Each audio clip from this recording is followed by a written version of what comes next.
My name is Ethan. For 8 years, I thought my marriage to Melissa was solid. She was steady, reliable, the kind of wife who planned dinners, remembered birthdays, and kept our lives together. It wasn't passion anymore, but it was. Safe.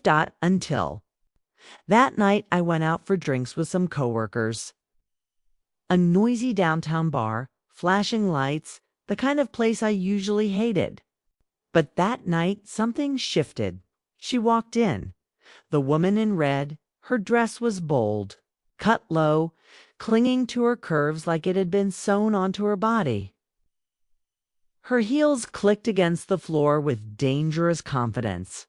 She didn't just enter the room, she commanded it. Every head turned. But her eyes locked onto me. At first I looked away. Married men are supposed to. But she smiled a slow, deliberate smile, and it felt like a hook sinking into me minutes later. She was at the bar beside me. Her perfume was heavy, intoxicating.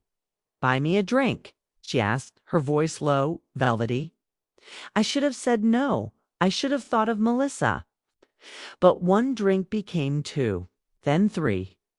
Her laugh was bold, her touch deliberate, a hand on my arm that lingered.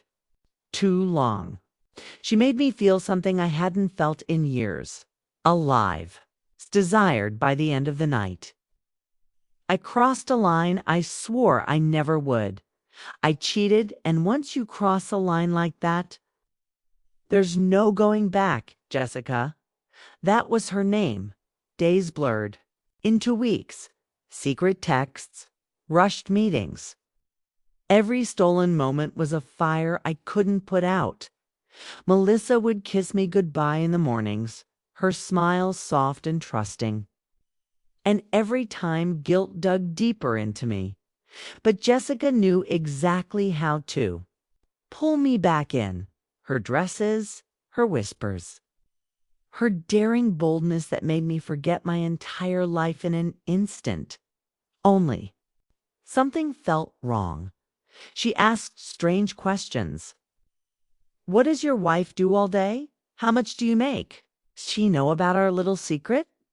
At first, I brushed it off. Women get curious, right?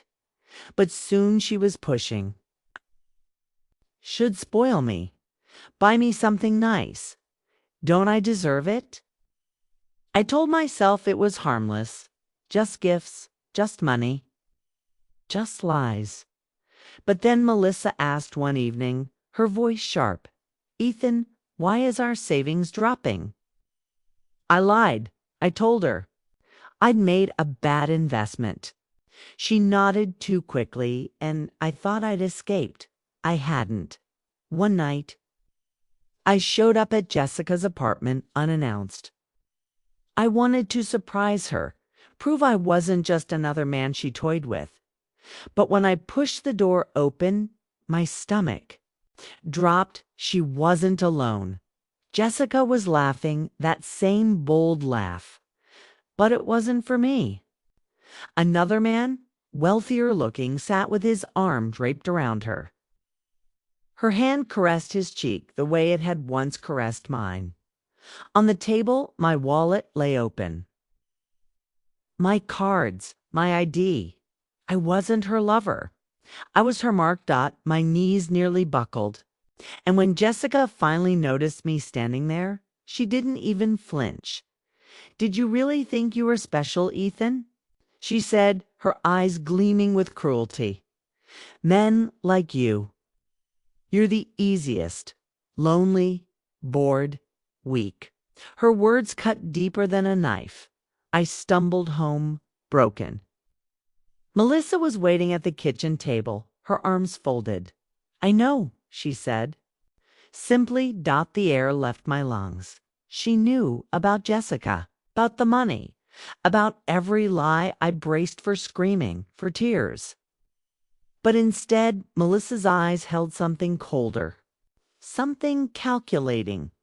"I warned you once," she whispered. "You don't play with fire and expect not to burn."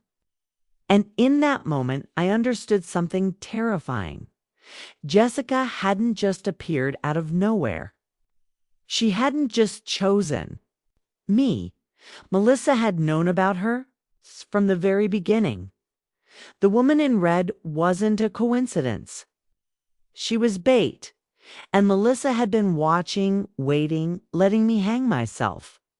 Now, Jessica has disappeared with what little I had left. Melissa has filed for divorce, every legal detail perfectly lined up. My friends, my colleagues, they all know. Somehow, Melissa made sure of it. I lost my money, my marriage, my reputation, my dignity, and the cruelest twist. It feels like they worked together, the wife I betrayed, and the woman in red who destroyed me. Sometimes temptation doesn't just ruin you.